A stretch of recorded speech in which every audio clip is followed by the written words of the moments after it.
வாழ்வில் வார்த்தை ஊழியங்கள் வழங்கும் இன்றைக்கான இறை வார்த்தை. நம் ஆண்டவர் இயேசு கிறிஸ்துவின் இணையற்ற நாமத்தில் மகிழ்ச்சியோடு உங்களை வாழ்த்துகிறேன். ஹிந்து அல்லாதோருக்கு அனைத்து கோவில்களிலும் தடை. மதுரை உயர்நீதிமன்றம் அதிரடி உத்தரவு. 2 நாட்களுக்கு முன் செய்தித்தாளில் இந்த செய்தியை பார்த்தபொழுது ஆச்சரியமாக இருந்தது. இனி கோயில்கள் சுற்றுலா தலங்கள் அல்ல என கூறியிருக்கிறார்கள்.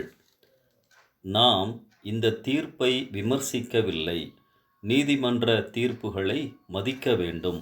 ஆனால் இந்துத்துவா பற்றுடையவர்கள் ஆலயத்திற்குள்ளோ மசூதிகளுக்குள்ளோ எளிதாக உள்ளே வருகிறார்கள். யாரை கேட்டு சபை நடத்துகிறார் என்றெல்லாம் கேட்டு மிரட்டுகிறார்கள். இந்த நீதிமன்ற உத்தரவின் மூலம் கிறிஸ்தவத்தின் மீதுள்ள நம்பிக்கை உயர்ந்துள்ளது என்றுதான் நான் கருதுகிறேன்.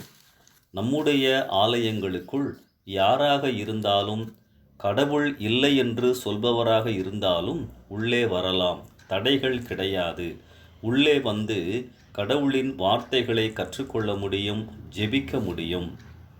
எந்த காலத்திலும் யார் கோயிலுக்குள் வந்தாலும் கிறிஸ்தவர்கள் வரக்கூடாது என சொல்ல மாட்டார்கள்.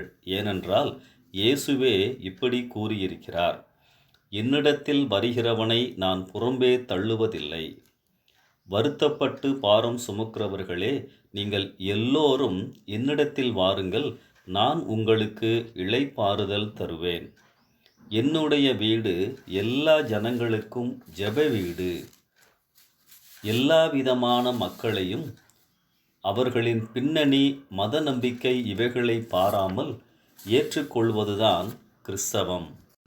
ஏனென்றால் உன்னை போல பிறரையும் நேசி என்று சக மனிதர்களும் இயேசுவின் அன்பை, வல்லமையை உணர்ந்து கொள்ள கிறிஸ்தவம் வழிகாட்டுகிறது.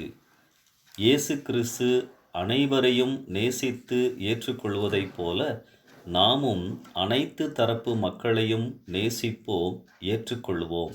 இந்த சிந்தனையோடு இந்த நாளை ஆரம்பிப்போம். தேவ கிருபை உங்களை தாங்குவதாக. ஆமென்.